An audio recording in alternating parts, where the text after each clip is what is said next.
starting on the Ha Giang loop here in Hanoi, Vietnam. Well, actually, I don't think we're in Hanoi anymore. We traveled overnight last night on a sleeper bus, 7 hours up north of Hanoi. For anyone who hasn't heard of the Ha Giang loop, it is essentially a 3-day motorbike trek through like traily, windy roads up the mountains. It's quite a popular thing here to do in Vietnam, and obviously we weren't gonna pass up on that opportunity. There's 2 ways you can do this trip. You can either do it on an easy rider, which is basically people who are paid to drive the bikes for you and you can sit on the back and enjoy the scenery, or you can drive the bikes yourself. Callum has decided he is going to drive the bike and I'm going to be sitting on the back of his, because that's normally what we do anyway, and obviously I'd feel more comfortable on the back of Callum's bike. I'm filming on my phone because all of my camera batteries are dead, and clearly I didn't think about that before I came out here. We've booked this tour through our hostel, so we've paid in total £120, and that's 3 days worth of travel, food, gas, driving and accommodation in the evenings as well. So it's actually not too bad at all for the experience. But yeah, without further ado, Callum is about to learn how to drive a semi-automatic bike. So far he's only driven automatic, so he's got to get a little bit of practice in before we get started, but it should be good.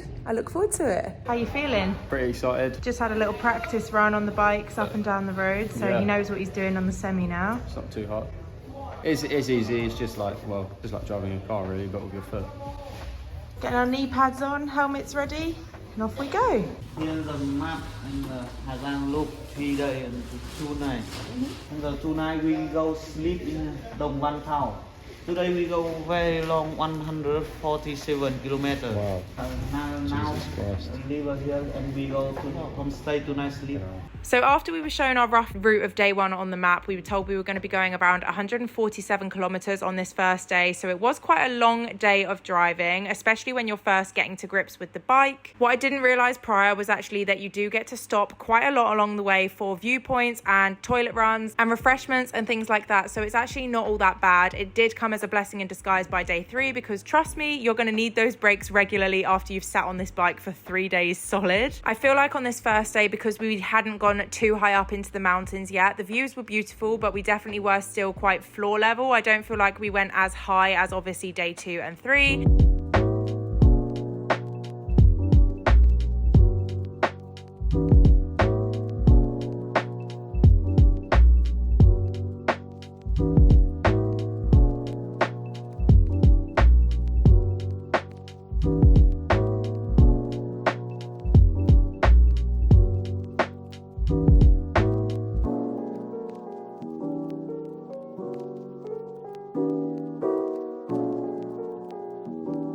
By 5 p.m, we arrived at our first homestay in Dong Van, and it was very small, and our room was also very small, and the shutters by the window didn't close, but it was a nice view, so that was a bonus. Luckily, we had a campfire outside our room, so we decided to sit down and warm up, and out of nowhere, 2 buses full of people turned up, so we weren't really sure what was happening. What is happening? I don't know, they just came here and gave us some green things too. Green thing. Look. It's called a Bancom. No clue. And then look, we just throw the box in the fire. Really? Oh. For the first night, we had a hot pot, and then we discovered rice wine, which they call happy water, and they actually drink by the jug load. 1, Mấy 2, 2 3, 3 Rô, rồi Rô, dù yeah, 2, 2 3, 3 Rô, rồi 2, 2 3, 3 uống, uống yeah, yeah cheers. 1, 2, 3, Rô, 2,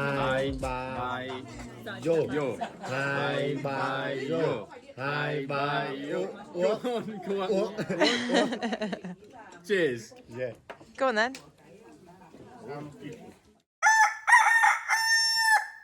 Day 2 started off with some nice chocolate banana pancakes, which was a really nice surprise that morning. We then set off on our bikes for a couple more hours, and then we ended up at this lovely lunch spot which overlooked the waterfront, and we had like a pick and mix situation. After lunch, we carried on driving, and then we had this really wholesome moment where we were all driving in a row, and it was just really cute on this really wide road. We then stopped off at this another viewpoint and this little place along the way which they call the moon surface, and I'm sure you can understand why that is because of all the rocks laid out like the moon. We walked around here for a bit and then continued on until we met the next cafe. The cafe had some really sweet dogs as well, which is always a bonus when you're up on the mountains. We eventually hit this patch of loose rocks and it actually carried on for ages. It was really, really annoying to drive through. We did have a little bit of a tumble on our bike and it ended up with a little bit of a grazed hand, but all is good. The bike was fine. We are fine. It was just hitting a loose rock and skidding out.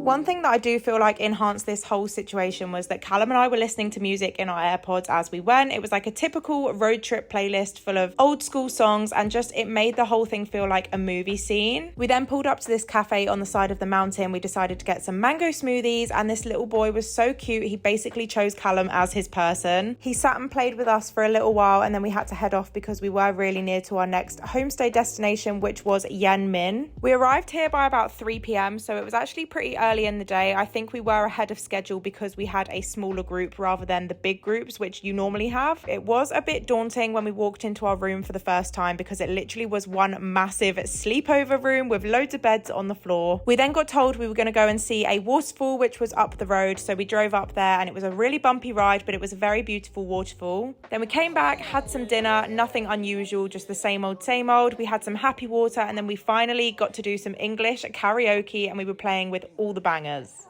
Anywhere the wind blows, does it really matter? Put a gun against his head, pulled the trigger, now he's dead.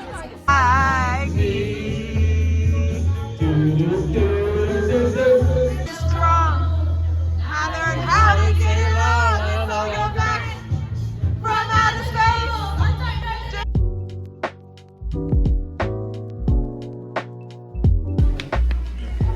Ready for a new day, campers? Woohoo! Day 3, there wasn't really a lot going on for the first part, so I'm going to ask Calum. Calum, how did you find driving the bike?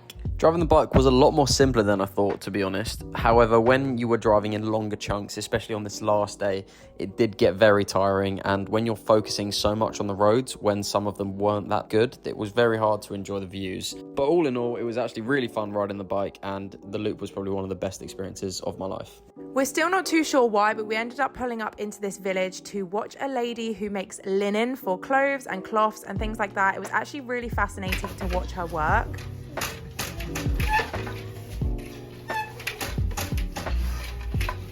Give this a go. I wonder what that does. Flattening it, maybe? Oi. It's hard to do. Oh!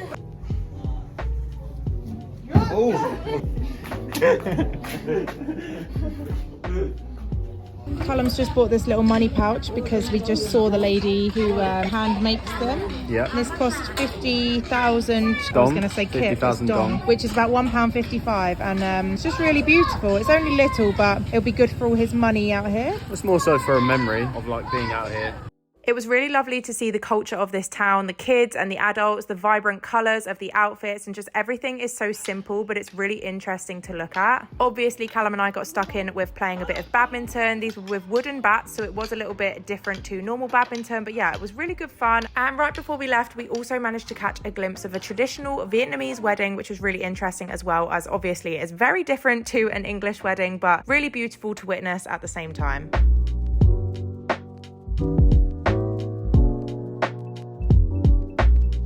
Day 2 and day 3 were both around 90 kilometers, so definitely not as long as day 1, but by around 3 p.m. on day 3, we finally finished the loop by pulling up back into Ha Giang. I can honestly say I was not expecting to enjoy the loop as much as I did. It really was a one-off experience, and I definitely recommend it to anyone who's thinking about it. We just had such a lovely time despite the cold weather. We are very lucky it didn't rain and the sun did come out by the end. It was really a one-off experience and just very grateful that we managed to do it.